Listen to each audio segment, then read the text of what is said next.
হুসাইন আহমদ মাদানী রহমতুল্লাহ আলাইহি একবার হাটহাজারী মাদ্রাসায় আসছিলেন। আজ থেকে 50 বছর আগের কথা হবে। কারো মনে আছে কিনা আমি জানি না। আহমদ শফি সাহেব রহমতুল্লাহ আলাইহি যদি জীবিত থাকতেন তাইলে ওনার কাছ থেকে হয়তো আমার কথাটাকে সত্যায়িত করা যেত। ওই সময় কোনো নলের ব্যবস্থা ছিল না।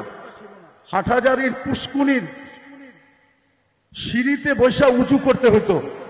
হুসাইন আহমদ মাদানী রহমতুল্লাহ আলাইহি উজু করতেছিলেন। পুরান মসজিদের সামনে পুষ্কুনি ছিল, যারা দেখছে তারা দেখছে। ওইটার এক পারের দিকে, দক্ষিণ পারের দিকে একটা পিপিলিকা পানিতে হাবুডুবু খাইতেছিল, কারো চোখে পড়ে নাই।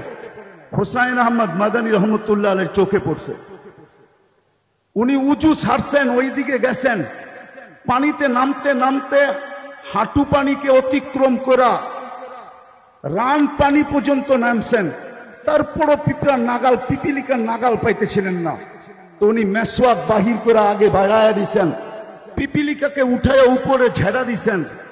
সমস্ত ছাত্ররা ওনার ওই সময় উপস্থিত ছিল। হুসাইন আহমদ মাদানী রহমতুল্লাহ আলাইহি। আমরা আমাদের আকাবেরদেরকে চিনি না। আমাদের ইয়াং যুবকরা আজকে আকাবেরদেরকে চিনে না। না চিনার কারণেই আমরা আকাবেরদের না অনুসরণ করতে পারি, না আকাবেরদের ব্যাপারে সঠিক মনের থেকে মুখ দ্বারা ব্যক্ত করতে পারি। বরং দেখা যায় আমাদের সমাজে ইয়াং বেস আকাবেরদেরকে পর্যন্ত লাঞ্ছিত করতে দ্বিধা করে না, আকাবেরদেরকে পর্যন্ত আঙ্গুল উঠাইতে দ্বিধা করে না। রাগ হও না তোমরা আমার কথায়, মনে উঠলো এই জন্য বলতেছি। ইমাম তিরমিজি রহমতুল্লাহ আলাইহির জীবনী পড়া দেখো। ইমাম তিরমিজি রহমতুল্লাহ আলাইহি লেখছেন যে আমার থেকে বয়সে যে একদিন বড়, তার ভিতরে আমার থেকে 100 গুণ খায়ের বেশি।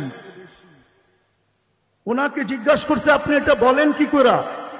বলছে খায়রুল কুরুনি করনি, আমাকে বলে আল্লাহর রসুলের জমানার যে যত কাছে হবে তার কাছে তত বেশি খায়ের। আমাদের আকাবেররা আমাদের আল্লাহর রসুলের জমানার কাছে ছিল, আমি জমানার থেকে আজকে দূরে। আমার মুরব্বী যে বসা আছে উনি আল্লাহর রসুলের জমানার কাছে আমার থেকে, যদিও আমার দাড়ি পাকা, ওনার দাড়ি পাকা, কিন্তু বয়সে উনি আমার চেয়ে বড়। বিদায় আমি মনের থেকে বিশ্বাস করি উনার ভিতরে আমার চেয়ে কোটি গুণ বেশি খায়ের রাখা আছে। তো যেটা বলতেছিলাম, হুসাইন আহমদ মাদানীকে জিজ্ঞাসা করছে হযরত আমাদেরকে বললেই তো পারতেন।